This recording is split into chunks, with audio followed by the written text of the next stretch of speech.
레위기 16장 14절부터 19절까지 말씀을 가지고 이 속죄제 또 속죄일에 관계된 두 번째 말씀을 나누고자 합니다. 미리 좀 말씀을 드립니다만은 오늘 드리는 말씀은 제가 고민을 참 많이 했습니다. 이게 학교에서 강의를 한다면은 좀 쉬울 것 같습니다. 그런데 설교의 형태를 취해서 말씀을 드리는 데는 좀 한계가 분명히 있습니다. 좀 이론적인 것들이 있고 좀 졸릴 듯한 느낌이 들 것이고 집중하지 아니하시면은 놓쳐버리는 그런 경우가 오늘은 생길 것입니다. 저도 굉장히 큰 부담을 가지고 한 주간을 좀 보냈습니다. 어떻게 하면 좀 더 잘 이해시킬 수 있을까 고민을 좀 해보고 있습니다만은 어떤 결과가 나올지는 예상을 못하겠습니다. 지금 여러분들이 가지고 계시는 설교 지가 있지 않습니까? 그것은 제 원고와 똑같습니다. 거의 똑같습니다. 편의상 제가 성경 구절을 다 적지 않았을 뿐이지 내용은 다 똑같습니다. 거의 틀린 것이 없습니다. 집에 가셔서 한번 읽어보시고 또 안 되면 한 번 더 읽어보시고 그렇게 해서 다음 주에 시험을 한번 치도록 하겠습니다. 그렇게 보시면 충분히 이해를 좀 할 수 있지 않을까 하는 생각이 듭니다. 그렇게 좀 생각해 주시면서 오늘 말씀에 집중해 주시면 고맙겠습니다.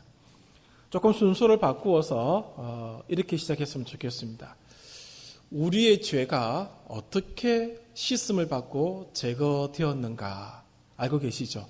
예수님께서 십자가에서 피 흘려주셔서 그 피의 공로로 말미암아 우리의 죄가 씻음 받고 제거되었습니다. 그것이 신약 성경이 우리들에게 말씀해 주시는 속죄의 원리입니다. 그런데 그것은 구약에 상응하는 내용이 있다는 것이죠. 그 구약과 연결되어 있는 내용이 무엇인가 하면 바로 속죄제 제사입니다. 속죄제 제사를 드릴 때에 짐승의 피로 인간의 죄를 씻고 제거한다라고 하는 그 원리가 신약 성경에 말씀드렸던 예수 그리스도의 십자가의 사건으로 피 흘리심으로 우리의 죄가 씻음받고 제거된다는 것이죠. 근데 그렇게 우리가 알고 왔고 쭉 배워왔습니다. 여기까지는 이해가 되시지요? 이것도 이해를 못하신다면 저랑 따로 만나셔서 또 공부를 하셔야 됩니다. 자, 여기에 오늘 레위기 16장이 아주 중대한 도전을 던지고 있다는 것이죠. 지난주에 잠깐 맛배기로 말씀을 드리긴 드렸습니다만은 속죄제 짐승의 피가 인간의 죄가 아니라 인간의 죄를 씻어주는 것이 아니라 그냥 성소, 성전, 성막에 있는 그 인간으로 오염된 부정만을 씻어준다라고 하는 견해가 제시가 되었다는 것이죠. 언제 제시가 되었는가 하면은 1970년부터 그러한 견해가 나오기 시작했습니다. 한 번도 들어보신 적이 없으시죠? 1970년부터 나왔던 레위기 주석 3권이 있습니다. 2000년까지. 밀그롬이란 분이 레위기 주석을 쓰셨는데 그 주석이 나온 뒤로부터 우리가 알고 있는 전통적인 속죄론, 전통적인 속죄 제사에 관계된 그 견해가 도전을 받기 시작했다는 것이죠. 제가 말씀드렸던 것처럼 예수 그리스도의 피로 말미암아 우리의 죄 씻음과 죄가 제거되고 그것에 상응하는 내용이 레위기에 있는 속죄제 제사인데 아무런 연관이 없다라고 하는 그런 의견이 나오기 시작했다는 것이죠. 1970년대부터. 그런데 그 견해를 뛰어넘을 수 있는 견해가 거의 40년간 나오지 않았습니다. 그러다 보니까 한국 교회 내에서는 이러한 부분들에 대해서 그다지 관심을 가지지 아니했고 알려주지 않았고 가르쳐주지 않았습니다. 그러다가 최근에 이 부분들이 계속해서 논쟁이 되고 있기 때문에 이 부분에 대해서 연구하는 학자들이 한 분, 두 분 생기기 시작했다는 것이죠. 그 논쟁의 핵심이 어디 있는가? 레위기 16장에 있습니다. 아이고 그거는 그냥 신학자들이나 목사님이 생각하시고 넘어가면 좋을 텐데 라고 생각하시는 분들이 분명히 계시겠습니다만은 레위기를 우리가 한 번 정도 공부했다, 들어보았다라고 할 때 이 부분을 알고 넘어가야 된다는 것이죠. 어느 교회 가가지고도 어깨에 뽕 집어넣고 힘줄 수 있는 유일한 방법으로 레위기 16장을 가지고 이 얘기를 하는 것밖에 없습니다. 그래서 이 레위기 16장에 나타난 이 격렬한 논쟁을 제가 너무너무 길고 많은데 간단하게 간략하게 말씀을 전해드리고자 하는 것이죠. 이 부분에 대해서는 이제 30분 정도의 시간 가지고는 사실 해결이 되지 않습니다만은 나중에 레위기 성경 공부 따로 할 때 아주 깊이 있게 또 다시 다루도록 하고, 오늘은 그것이 어떻게 논쟁되고 있고 어떻게 해결하고 있는지를 잠깐 말씀을 드리고자 합니다. 그러기 위해서는 이 논쟁의 자리로 들어가야 되는데, 우리가 지난날 레위기 4장을 공부했습니다. 레위기 4장과 5장 앞부분까지가 속죄제 제사에 관계된 내용입니다. 그리고 레위기 16장이 속죄 1에 속죄제 제사를 드리는 모습으로 나타나고 있습니다. 이 두 부분을 잠깐 살펴보도록 하겠습니다. 기억을 다시 한번 상기시켜 주시기를 바랍니다. 레위기 4장을 보시면은, 제가 성경 구절은 여러분 갖고 있는 모든 이 종이에 다 있기 때문에 나중에 집에 가서 다 살펴보시고 제가 먼저 이렇게 쭉쭉쭉 말씀을 드리도록 하겠습니다. 레위기 4장을 보시면 주된 내용이 이것입니다. 속죄제 제사를 드려야 되는데, 속죄제 제사를 드리는 데 있어서 신분에 따라서 속죄제 제물이 다르다는 것입니다. 대제사장이 범죄했을 경우, 이스라엘 민족 전체가 범죄했을 경우, 족장들이 범죄했을 경우, 일반 평민이 죄를 지었을 경우에 드리는 속죄제 제물이 다릅니다. 그 다른 이유는 무엇인가 하면은, 대제사장이 죄를 범하면은 성소의 어느 부분이 오염을 받게 되는가 하면은 지성소까지 오염을 시키게 되는 것이죠. 그러나 일반 평민이 죄를 지으면은 그 지성소까지 오염을 시키지 않습니다. 그렇게 해서 그 이유 때문에 이 속죄제 제물의 크기가 다릅니다.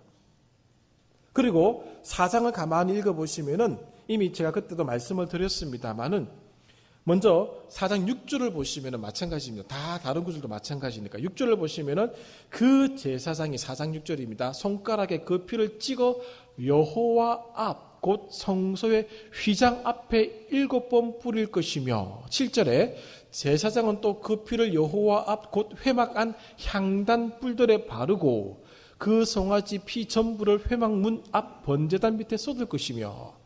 자, 피를 가지고 성소 휘장에 뿌립니다. 지성소와 성소를 막고 있는 휘장에 뿌립니다. 그리고 성소 안에 있는 향단이 있습니다. 향단 뿔이 있는데 그 뿔에 바릅니다. 이렇게 네 기퉁에 이렇게 바릅니다. 나머지 피는 밖에 가지고 나와 제단 밑에 다 쏟아 붓습니다. 그 내용이 7절, 17절, 18절, 25절 쭉 이렇게 뒤에 나오는 것이죠. 4장과 5장 전반부에 나타난 속죄제 제사를 설명해 주는 부분에 있어서 짐승의 피를 사람에게 뿌린다는 구절이 나오지 않습니다. 사람에 뿌리지 않습니다. 죄를 지은 당사자들에게 뿌려야지 될 것 같은데 당사자에게 뿌리지 아니하고 성소 안에 있는 기물들에게 뿌리고 있는 것이죠. 사람이 죄를 지었는데 기문에 뿌리고 있습니다. 다시 16장으로 오시면은 16장 오늘 제가 읽어드렸던 14절부터 말씀을 다시 한번 보십시오. 14절에 그는 또 수송아지의 피를 가져다가 손가락으로 속죄소, 10월달 달력 보셨습니까? 법궤를 덮고 있는 뚜껑, 그 속죄소입니다. 속죄소 동쪽에 뿌리고 또 손가락으로 그 피를 속죄소 앞에 7번 뿌릴 것이고, 16절 이스라엘 자손의 부정과 그들의 범한 모든 죄로 말미암아 지성소를 위하여 속죄하고, 사람이 아닙니다. 지성소를 위하여 속죄하고, 또 그들의 부정한 중에 있는 회막을 위하여 그같이 할 것이요. 죄를 지은 건 사람인데 지성소를 위해서 속죄하고 회막을 위하여 속죄하라, 그렇게 말씀합니다. 그리고 넘겨보셔서 19절에 보시면은 18절도 마찬가지입니다만 19절 또 손가락으로 그 피를 그 위에 7번 뿌려 이스라엘 자손의 부정에서 무엇을 성결하게 할 것이요? 제단을 성결하게 할 것이요. 아니, 죄는 이스라엘 민족이 지었는데, 이스라엘 백성이 지었는데 왜 성전 기물에 뿌리고 또 지성소를 위하여, 회막을 위하여 제단을 성결하게 하라, 그렇게 말씀을 하고 있는가라는 부분이죠. 그래서 이것 때문에 문제가 생기기 시작했습니다.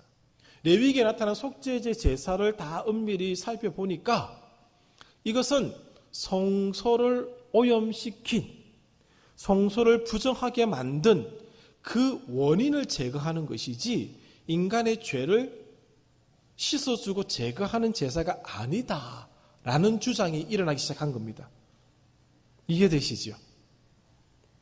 4장과 5장 13절까지와 16장을 아무리 읽어보십시오. 사람에게 뿌리지 않습니다. 죄를 지은 사람에게 그 피를 뿌리지 않습니다. 오늘 16장 14절부터 19절까지 지성소를 위하여, 성막을 위하여 제단을 성결하게 하라. 이 제사를 통해서 지성소를 성결하게 하고 회막을 성결하게 하고 제단을 성결하게 하는 것입니다. 그러면은 예수 그리스도가 십자가에 못 박혀서 피를 흘려서 우리의 죄를 씻어주셨고 우리의 죄를 제거해 주셨는데, 그럼 구약의 근거는 어디에 있는가라고 하는 것이죠.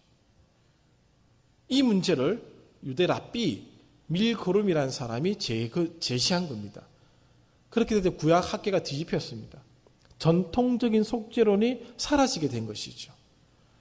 그렇게 되자 그러면 어떻게 인간의 죄가 속함을 받을 수 있느냐, 씻음을 받을 수 있느냐, 그럼 네가 한번 대답해봐라, 그렇게 요구를 하니까 이 유대인 학자가 뭐라고 대답했는가 하면은, 인간의 죄를 씻어주는 것은 회개로 말미암아 내적 성결을 이루어서 죄가 씻음 받는다는 것이죠. 피가 아니다는 것이죠. 그렇게 되면 구약과 신약의 이 갈등이 해결되지가 않는다는 것입니다. 그 논쟁의 핵심이 레위기 16장입니다. 속죄제 제사가, 그래서 속죄제 제사라고 부르면 안 된다 얘기합니다. 정화제사라고 불러야 된다라고 이분들은 주장하고 있습니다. 레위기에 관계된 책을 읽을 때 잘 고르셔야 됩니다. 이 속죄제 제사를 정화제사라고 번역한 책들은 이분의 주장을 따르는 분들이죠. 거의 40년에 걸쳐서 독보적인 위치를 차지했던 분입니다. 보수 계열의 학자들 중에 어느 누구도 이게 반박할 수가 없었습니다. 그 문제를 풀 수 있는 사람이 없었던 것이죠. 이건 아닌데라고 하는 수준에서 머물러 버리고 말았던 것입니다. 물론 그러한 문제가 굉장히 신학 안에는 많이 있습니다만은 어쨌든 그렇습니다. 그래서 레위기 16장의 역할은 무엇인가 하면은 지난주에도 잠깐 언급을 해드린 것처럼 레위기 11장부터 15장 사이에 인간이 완벽할 수는 없지 않습니까? 그래서 인간이 모르는 사이에 인간이 모르는 사이에 죄를 지을 수 있습니다. 그 모르는 사이에 지어진 부정과 모든 죄를 1년에 단 한 번 속죄제 제사를 통해서 다 씻어내겠다는 것이죠. 그런 개념의 제사이지 인간의 죄를 씻어주는 제사가 아니다라고 그렇게 주장이 되어 왔다는 것입니다. 그러나 신약을 보시기를 바랍니다. 신약 성경의 속죄로는 예수 그리스도의 대속적 희생의 피가 인간의 죄를 씻어내고 제거하는 것입니다. 요한일서 1장 7절에 그 아들 예수의 피가 우리를 모든 죄에서 깨끗하게 하신다라고 말씀하고 있습니다. 그래서 베드로전서 1장 2절에도 예수 그리스도의 피 뿌림을 얻기 위하여, 히브리서 10장 22절에 우리가 마음의 뿌림을 받아, 계시록 7장 14절에 어린 양의 피에 그 옷을 씻어 희게 하였느니라. 레위기만을 공부해서는 사실 전체적인 이 속죄 개념을 다 파악하기는 쉽지가 않습니다. 그래서 히브리서를 반드시 겸하여 병행하여서 공부를 해야 됩니다. 그래야지만이 완벽하게 이해를 할 수가 있게 됩니다. 신약은 그리스도의 피가 인간에게 뿌려져 죄를 씻어주고 죄를 제거한다고 하는 것이 신약의 중요한 개념입니다. 그래서 예수님께서 교수형을 받아 죽지 아니하신 이유가 거기 있습니다. 피를 쏟아서 죽으신 이유가 여기 있다는 것이죠. 그 근거는, 구약적 근거는 레위기 4장과 16장이었습니다. 그런데 어떤 학자가 등장해서 이거 아니다라고 얘기를 해버리니까 곤란한 것이죠. 그리고 맞는데라고 하는 사람들은 그 맞는 근거를 제시를 못하고 있다는 것이죠. 우리가 알고 있는, 지금까지 알고 왔던 속죄제 제사는 인간의 죄를 위해 대신 죽으신 그리스도의 희생을 직접적으로 예표하는 제사였습니다. 그러나 속죄제 희생 짐승의 피는 결코 사람에게 뿌려진 적이 없습니다. 다만 레위기 8장에 제사장 위임식이 나옵니다. 그 위임식에 보면은 피를 제사장의 깃볼에 바르고 엄지손가락, 엄지발가락에 바릅니다. 나병 환자가 이스라엘 공동체로 돌아올 때에도 그렇게 합니다. 그 두 부분 외에는 피를 인간의 몸에 바른다고 하는 구절이 없습니다. 그럼 어떻게 이 부분을 해결할 수 있을까라고 하는 것이죠. 이 부분을 간략하게 아주 쉽게 한번 다뤄보려고 합니다. 먼저 이것을 해결하기 위해서는 생각하기 1번, 속죄제 제사의 제사가 인간의 죄를 사해 준다는 표현이 있는지 없는지를 먼저 찾아보아야 됩니다. 말씀드린 대로 레위기 4장과 16장은 속죄제 제사를 다루는 중요한 내용입니다. 4장을 다시 한번 보시면은 4장에 아까 말씀드린 대로 이렇게 되어 있죠. 그 짐승의 피를 휘장에 바르고 향단 뿔들에 바르고 번제단 밑에 쏟아라, 그렇게 나와 있습니다. 그런데 4장 20절을 보십시오. 그렇게 했는데 그 결과가 이렇게 나옵니다. 그 송아지를 속죄제의 수송아지의 한 것 같이 할지며 제사장이 그것으로 회중을 위하여 속죄한즉, 그러니까 피를 그렇게 뿌리고 이렇게 뿌리고 뿌린즉 그들이 사함을 받으리라. 그들이 사함을 받으리라. 지성소가 사함을 받았다라는 표현이 아닙니다. 회막이 사함을 받았다라고 표현하지 않습니다. 번제단이 사함을 받았다고 표현하지 않습니다. 그들이, 그 제사를 드린 예배자가 사함을 받았다라고 표현하고 있는 겁니다. 26절도 마찬가지입니다. 속죄한즉 그가 사함을 얻으리라. 31절 속죄한즉 그가 사함을 얻으리라. 35절 하반절 그가 사함을 얻으리라. 5장 10절 그가 사함을 받으리라. 5장 13절도 마찬가지입니다. 그가 사함을 받으리라. 예배 드리러 온 그가 이렇게 제사의 절차를 진행했는데, 피는 휘장에 뿌렸는데, 피는 향단 뿔들에 발랐는데, 죄 용서함은 그 피를 가지고 온, 짐승을 가지고 온 그 사람이 용서함을 받았다는 것입니다. 그렇다면 이 속죄제 논쟁이 해결된 것이 아닌가? 아닙니다. 이 사상 가지고는 부족하다는 것이죠. 만약에 이것으로 해결되었으면 논쟁거리가 되지 않을 것입니다. 그러나 분명한 것은 16장은 무엇을 보여주고 있는가 하면 말씀드린 대로 11장부터 15장까지 생겨난 알지 못하면서 지은 죄들, 부지 중에 생긴 부정함을 한꺼번에 속해주는 제사로, 그 논리적 흐름으로 16장이 주어지고 있기 때문에 그런 것이죠. 그래서 이 문제가 해결되지 않고 있는 것입니다. 그래서 이 문제를 해결하기 위해서는 다음의 질문을 던져야 되는데, 그렇다면 사람들의 죄가 과연 성소를 더럽힐 수 있는가? 사람들의 죄와 성소가 오염되는 것이 관계가 있는가를 살펴봐야 됩니다. 그걸 살펴보기 위해서 아래와 같은 성경 구절들을 제시를 한 겁니다. 먼저 레위기 20장 2절과 3절을 보시면은 인신 제사를 드렸던 종교가 있습니다. 그 종교의 신의 이름이 몰렉입니다. 몰렉. 인신 제사를 드렸던 그 제사를 드리게 되면은 하나님이 이렇게 말씀하시죠. 여호와의 성소를 더럽히게 된다라고 표현합니다. 하나님을 알지 못하는 자들이 자기들 나름대로 이렇게 인신 제사를 드렸는데 그것이 여호와의 성소를 더럽히게 된다는 것입니다. 그리고 민수기 19장 20절도 마찬가지입니다. 사람이 부정하고도 자신을 정결하게 아니하면 여호와의 성소를 더럽힘이니. 사람이 죄를 지었는데 그 죄를 지은 것으로 끝나는 것이 아니라 성소가, 성전이, 우리가 알고 있는 성막이 더럽혀진다는 것이죠. 이것이 구약의 주장입니다. 그럼 조금 더 나아가 보도록 하겠습니다. 그럼 인간의 죄와 성소가 어디 있습니까? 땅에 있지 않습니까? 땅과의 관계를 한번 살펴볼 필요가 있습니다. 이 성경 구절들만 여러분들은 제가 적어서 분량이 많기 때문에 줄이기 위해서 그렇게 했습니다. 집에 가셔서 한번 찾아보시기를 바랍니다. 창세기 3장 17절, 18절에 보시면 아담과 하와가 범죄하고 난 뒤에 땅에 관한 말씀이 주어집니다. 땅은 너로 말미암아 저주를 받고 땅이 내게 가시덤불과 엉겅퀴를 내일 것이라. 땅이 무슨 죄가 있습니까? 사람이 죄를 지었는데.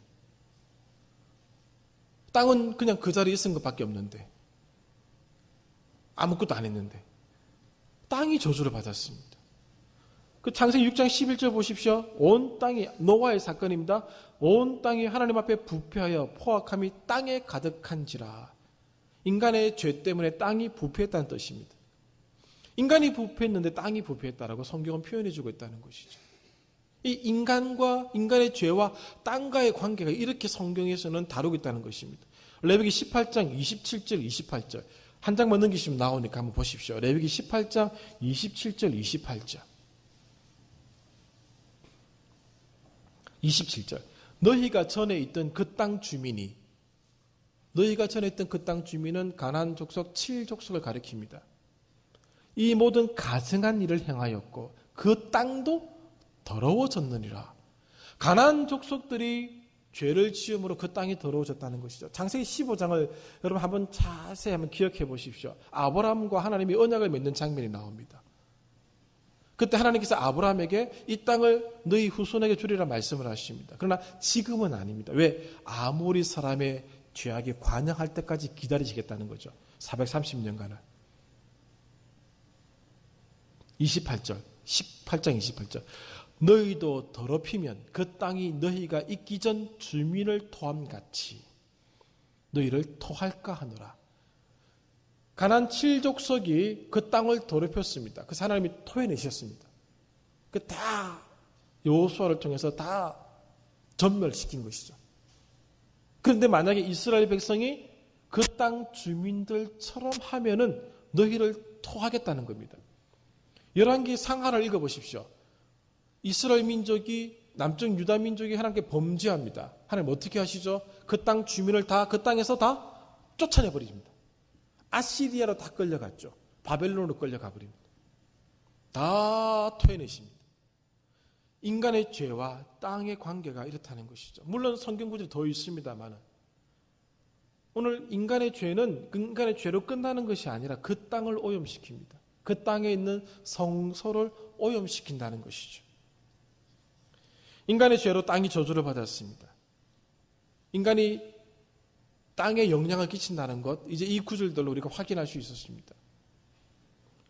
성소가 어디에 있죠? 땅에 있습니다. 오염된 땅 위에 성소가 오염되는 것이죠.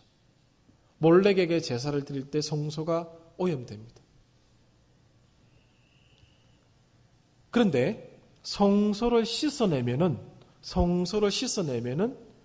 인간의 죄도 씻음을 받고 땅도 깨끗하게 된다는 것입니다. 성소를 씻어내면은 인간의 죄를 제거하면은 땅이 또 회복된다는 것이죠.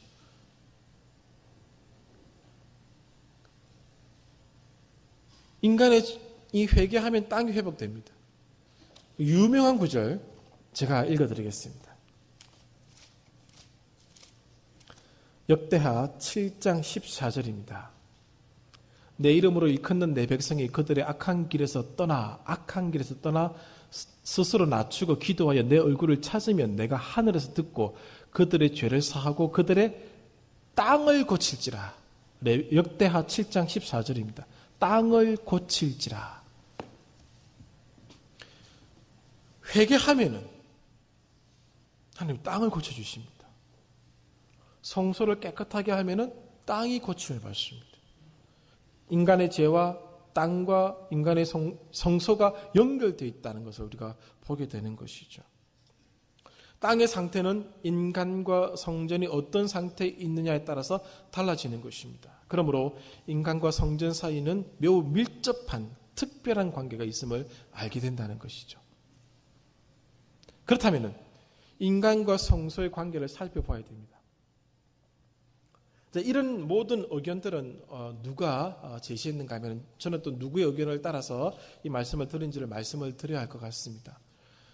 청신대학을 졸업한 김경렬 교수라는 분이 있습니다. 이분이 남아공에서 선교 사역을 하시다가 하나님의 강한 부르심으로 신학 공부를 계속하게 되었습니다. 그분이 2014년도에 박사학위 논문으로 이 레위기의 속죄론 문제, 이 밀구름을 비롯한 모든 그쪽 학파들의 사람들과 논쟁을 벌여서 이 의견을, 이 개념을 제시하게 된 것입니다. 저도 그것을 정리해서 말씀을 지금 드리고 있는 것입니다. 인간과 성소의 관계를 살펴봐야 됩니다. 출애굽기 24장에 가보시면 이런 장면이 나옵니다. 하나님께서 이스라엘 백성과 언약을 맺는 장면이 나오는데 출애굽기 19장부터 24장까지가 언약을 맺는 장면입니다. 구약을 이해하고 신약을 이해하기 위해서는 반드시 이 시내산 언약이라고 불리고 있는 출애굽기 19장부터 24장을 반드시 이해를 해야 됩니다. 이것을 이해하지 못하면 성경은 아무리 보아도 풀리지 않습니다. 그 언약을 맺는 장면의 맨 마지막 부분에 언약식을 거행하게 되는데 그 언약식 거행 장면이 출애굽기 24장 1절부터 8절까지 13절까지 이렇게 쭉 진행이 됩니다. 언약 체계를 할 때에 언약 체계를 하는 그 과정 속에 번제와 화목제 제사를 드리게 되어 있습니다. 번제와 화목제 제사를 드리는데 각 지파에서 제물을 내어놓습니다. 그러다 보니까 제물의 양이 많습니다. 그 제물의 피를 받아가지고 절반은 제단에 뿌립니다. 절반은 제단에 뿌립니다. 제단은 하나님을 상징합니다. 제단에 뿌리는 이유는 어디에 있는가 하면은 하나님 편에서도 당신의 영원한 생명을 걸고 이 언약에 참여한다는 것을 보여줍니다. 하나님도 그 언약에 참여하시는 것이죠. 그래서 하나님이 만약에 언약을 어기시면 하나님은 죽으셔야 됩니다. 그 언약의 저주가 그렇습니다. 그 생명을 건 자리에 하나님도 생명을 걸고 들어오시겠다는 것입니다. 그 약속의 자리에. 그 절반은 이스라엘 백성을 대표하는 백성들의 대표자들에게 뿌렸습니다. 직접 이렇게 뿌린 겁니다. 사람이 뿌린 겁니다. 그들의 옷에 피가 튄 것이죠. 어마어마한 양의 피를 뿌린 것입니다. 그렇게 됨으로 이 피는 언약 관계를 체결하는데 공식적인 필수 불가련한 성격을 띠게 되었습니다. 그래서 그것을 언약의 피라고 부릅니다. 예수님께서 제자들과 성만찬을 나누시면서 이것은 너희들에게 주는 언약의 피라고 말씀하시죠. 그 언약의 피가 이 언약의 피와 같은 개념입니다. 그렇게 됨으로 이제 제단의 피를 뿌렸습니다. 하나님을 상징하는 제단의 피를 뿌림으로 성소와 제단에 속해 있는 성소와 이스라엘 백성은 뗄래야 뗄 수 없는 그 관계에 들어가게 됐다는 것이죠. 밀접한 관계가 엮여져 있습니다. 언약적 관계로 이 둘은 이제는 항상 같이 가게 됐다는 것이죠. 그래서 인간이 죄를 지어서 부정해지면은 성소는 오염되게 되어 있습니다. 성소를 깨끗하게 만들어 주면은 인간의 죄는 씻음을 받게 되어 있다는 것이죠. 이 관계에 들어가게 됐다는 것이죠. 그래서 레위기 4장과 16장은 성소를 깨끗하게 함으로써 인간의 죄가 사함을 받았음을 보여주고 있다는 것이죠. 전통적인 속죄된 개념이 없는 것이 아니라 성소와 인간의 관계를 알지 못했기 때문에 그 관계를 어떤 관계인지를 나타내주지 못했기 때문에 짐승의 피가 성소만 깨끗하게 해준다고 생각한 것이지 이 관계를 들여다보니까 이 둘은 떨어지지 않는다는 것이죠. 인간에게 뿌리나 성소의 기물에 뿌려서 깨끗하게 하나 결과는 똑같다는 겁니다. 붙어있거든요. 언약 관계가 그렇습니다. 인간이 범죄하면 하나님이 반응하게 되어 있습니다. 하나님이 반응하시면은 인간이 또 반응하게 되어 있습니다. 같이 가게 되어 있습니다. 이스라엘 백성이 언약 관계에 들어가기 전에는 하나님이 벌을 내리지 않았습니다. 출애굽기 19장 이전을 보십시오. 그들이 범죄해도 벌을 주지 않습니다. 왜? 언약적 관계가 아니기 때문에. 언약적 관계를 맺어야지만이 범죄하면 벌을 줍니다. 언약적 관계를 맺기 전에는 벌을 줄 근거가 없지 않습니까? 언약적 관계를 맺은 19장 이후에 이스라엘 백성이 범죄하면 그 율법에 따라서 언약서에 따라서 벌을 내리셨습니다. 그 관계에 들어가겠다는 것이죠. 성소와 백성들은 이제 밀접한 관계에 들어가 있습니다. 성소의 오염은 사람의 부정에서부터 출발합니다. 사람이 부정하면 성소가 오염된다는 것이죠. 사람의 죄 씻음은 성소를 깨끗함으로부터 시작된다는 것이죠. 그래서 오늘 4번인가요? 3번의 4번을 보십시오. 3번의 칼로 3번의 4번을 보시면 반대 개념도 성립되었습니다. 더럽혀진 성소가 속죄제 짐승의 피로 정결하게 되면 인간 역시 죄와 부정에서 완전히 씻음을 받았습니다. 오염은 백성에게서 성소로, 정결하게 되는 것은 성소에서 백성에게로 작용하는 것입니다. 그러므로 성소가 정결하게 됨과 동시에 백성들의 죄와 부정의 문제가 최종적으로 해결되었던 것입니다. 그래서 레위기 4장이 피를 성소에 뿌리 결과를 죄 사함을 받았느니라 라고 말씀을 하고 있는 것이죠. 아무 근거 없이 얘기하는 것이 아닙니다. 신학의 관점에서 말씀을 들으면 더 분명해질 것입니다. 예수 그리스도의 오심으로 건물 성전의 시대는 막을 내렸습니다.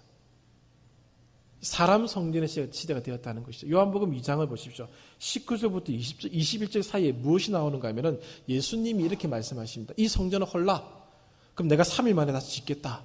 사람들이 40년 넘게 걸린 성전을 네가 어떻게 3일 만에 짓겠느냐라고 말씀하실 때 이는 예수는 성전된 자기 육체를 가리킴이라 그렇게 말씀합니다. 사도 바울도 마찬가지입니다. 에베소서 2장 20절부터 22절까지 우리는 주 안에서 성전이 되어간다라고 말씀하고 있습니다. 이제 예수 그리스도를 통해서 성전과 백성 사이의 구별이 사라졌습니다. 성전, 성소가 곧 교회요. 교회가 곧 성전이 되었습니다. 언약으로 말미암아 그것이 통합되었다는 것이죠.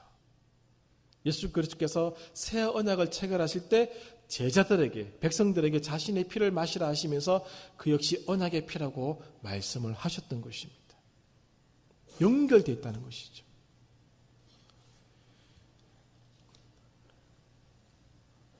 결론적으로 말씀을 드리고자 합니다. 이 결론에 나오는 이 구절들이 또 우리가 한결 이것을 잘 이해하는 데 도움을 줄 거라 생각합니다. 바울은 성전, 성소와 백성들의 관계를 이렇게 말씀합니다. 고린도전서 3장 16절, 17절이죠. 너희는 너희가 하나님의 성전인 것과 하나님의 성령이 너희 안에 계시는 것을 알지 못하느냐. 누구든지 하나님의 성전을 더럽히면 하나님이 그 사람을 멸하시리라. 하나님의 성전은 거룩하니 너희도 거룩하니라. 우리가 하나님의 성전입니다. 그러니까 우리가 죄를 지으면 성전이 더러워지는 겁니다. 이 개념이 레위기에 나온다는 것이죠. 이것이 시내산 언약으로 만들어진 결과물입니다. 하나님과 이스라엘 백성의 관계가 지금 이렇게 되었다는 겁니다. 하나님과 이스라엘 백성, 성소와 이스라엘 백성의 관계가 이렇게 딱 붙었다는 것이죠. 인간이 죄를 지으면 성소가 더러워지는 겁니다. 성소를 깨끗하게 하면 인간의 죄가 사함을 받는다는 것이죠. 고린도전서 3장에서 바울이 이것을 깨닫고 이렇게 표현하고 있는 것이죠. 너희는 하나님의 성전이라. 누구든지 하나님의 성전을 더럽히면 그 사람을 멸하시리라. 하나님의 성전은 거룩하니 너희도 거룩하라. 하나님의 성전이 거룩하니 우리는 거룩할 수밖에 없다는 것이죠. 우리의 거룩함으로 하나님의 성전이 거룩함됨을 보여줘야 하게끔 되어 있습니다. 이 연결되게 되어 있다는 것이죠. 이 연결고리를 찾아내므로 이 문제를 해결했다는 것입니다. 우리는 하나님의 전이죠. 그건 다 알고 계시죠. 우리가 더럽혀지면은 하나님의 전이 더러워지는 겁니다. 우리의 부정함이 교회를 타락시킵니다. 우리 이런 말 많이 쓰죠. 교회 왜 그래? 교회 왜 그래? 말한 사람 때문에 교회가 왜 그렇게 된 겁니다. 알고 계시죠? 교회 왜 그래? 라고 말하지 않는 사람은 그런 얘기하지 않습니다. 우리가 하나님의 전을 더럽히게 만드는 것이죠. 우리의 죄가, 우리의 부정함이. 내가 성전이기 때문에 그렇습니다. 내가 하나님과 언약적 관계로 연결되어 있기 때문에 그렇습니다. 그래서 예수 그리스도의 피가 오늘 우리를 깨끗하게 하셨습니다. 그 상응하는 얘기가 레위기 4장과 16장에 나온다는 것이죠. 그러므로 우리가 주님의 몸된 성전인 것을 잊지 않아야 됩니다. 죄는 개인의 문제로 끝나지 않습니다. 공동체의 문제입니다. 아무도 모르겠지. 지지난주에 말씀드렸지 않습니까? 아무도 보는 이 없을 때에도 하나님은 보십니다. 아무도 보는 이 없을 때에도 진영은 더러우십니다. 아간의 죄로 이스라엘 진 전체가 벌을 받았지 않습니까? 아무도 못 봤습니다. 오늘 그런 관계에 우리가 들어가 있습니다. 속죄제 제사에 대한 논쟁에 시작하여 신학의 개념까지 아주 간략하게 살펴보았습니다.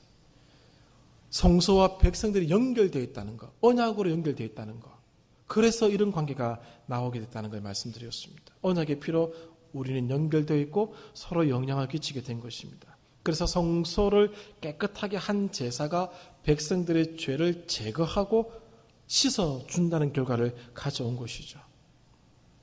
신약성경은 오늘 우리를 곧 성전이라고 부르고 있습니다. 나의 죄는 성전을 오염시킵니다.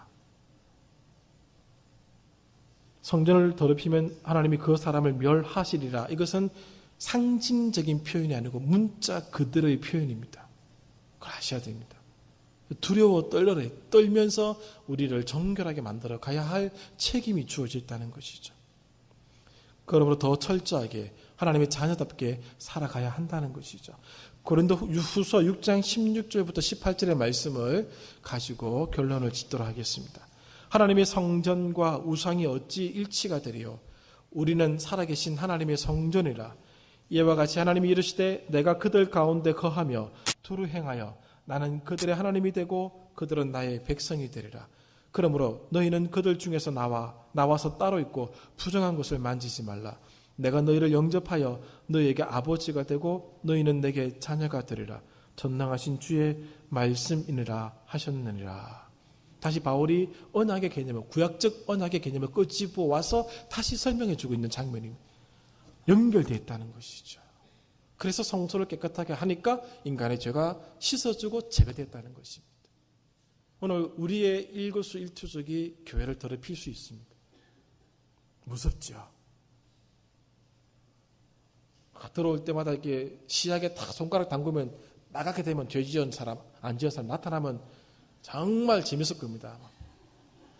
아무도 못 들어올 겁니다. 막 씻을 때고 막 이렇게 저 밑에서 2층에서 다 기도하고 올라오고 막 그럴 겁니다.